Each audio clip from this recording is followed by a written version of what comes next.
امت مسلمہ کی ماؤں بہنوں کی شرم و حیا عالم اسلام کی سب سے بڑی ضرورت ہے، اور جس دن عالم اسلام بحیثیت مجموعی عورت کو باہر نکال چکا، اور جس دن عورت کو آزادی کے نام پر، آزادی کے خوشنما پروپیگنڈے اور نعرے کے نام پر جس دن یہ باہر نکال لے گا، اس دن سے اس کی موت شروع ہو جائے گی۔ ویلنٹائن ڈے کے حوالے سے بھی اور اسی طرح دیگر مخلوط تقریبات کے حوالے سے بھی ایک بات میں ضرور کہنا چاہتا ہوں، بہت صدمے سے کہنا چاہتا ہوں، بڑے دکھی دل سے یہ بات کہنا چاہتا ہوں، بہت افسوس کے ساتھ یہ کہنا چاہتا ہوں کہ ہمارے پاکستان کے اندر خاص طور پر وہ لبرل طبقہ، وہ سیکولر طبقہ جو ٹاک شوز کے اندر آ کر کے، ٹیبل ٹاک کے اندر آ کر کے، میڈیا ٹاکس کے اندر آ کر کے آزادی کے نام پر ویلنٹائن ڈے کی حوصلہ افزائی کرنا چاہتے ہیں، بہت دکھ کے ساتھ میں یہ بات کہنا چاہتا ہوں کہ اگر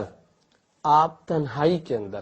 علیحدگی کے اندر ان سے 5 منٹ صرف اور صرف اس انداز میں بات کر لیں اور ان کو کہہ دیں کہ بالکل ٹھیک ہے، آپ ویلنٹائن ڈے کو بہت اچھا سمجھتے ہیں، لڑکا لڑکی نامحرموں کی محبت کو فروغ دیا جائے، آپ بہت اچھا سمجھتے ہیں، آپ بہت اچھا سمجھتے ہیں کہ لڑکے لڑکیوں کی مخلوط تقریبات ہوں، بہت اچھا سمجھتے ہیں، نیو ایئر نائٹ پر جس انداز کی فحاشی اور عریانی رچائی جاتی ہے آپ اس کو بالکل صحیح سمجھتے ہیں۔ ایک کام کر دیجئے کہ آپ اپنی بہن کو اس کا حصہ بنا دیں،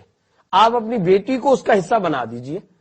جب آپ یہ پسند کرتے ہیں کہ ویلنٹائن ڈے کے نام پر آپ نے اپنی کسی گرل فرینڈ کو تحفہ دیا ہے، پھول دیا ہے، غبارہ دیا ہے، گفٹ دیے ہیں، اس کو تحائف دیے ہیں، تو آپ ذرا پوچھ لیجیے کہ اچھا آپ کی بہن کو کتنے گفٹ ملے ہیں، آپ کی صاحبزادی کو کتنے تحفے ملے ہیں، تو فوراً وہ طبقہ آپ میں سے باہر ہو جاتا ہے۔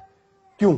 ایسا کیوں ہے؟ اگر میراتھن ریس اچھی چیز ہوتی ہے، اگر فحاشی اور عریانی کے یہ مناظر بہت اچھے ہوتے ہیں، اگر ویلنٹائن ڈے کی یہ تقریبات بہت اچھی ہوتی ہیں، اگر نیو ایئر نائٹ کی یہ مخلوط تقریبات بہت اچھی ہوتی ہیں، تو آپ غصے میں کیوں آ رہے ہیں؟ آپ یہ کیوں کہہ رہے ہیں کہ میری بیٹی ایسی نہ ہو، میری بیٹی میری بہن اس طرح کی نہ ہو، وہ اس طرح کی اقدار کا حصہ نہ بنے؟ قوم کی بیٹیوں کو سڑکوں پر نچانا چاہتے ہیں، سڑکوں پر پھرانا چاہتے ہیں، تو اپنی بیٹی کو میراتھن ریس کے اندر کیوں نہیں شامل کرتے؟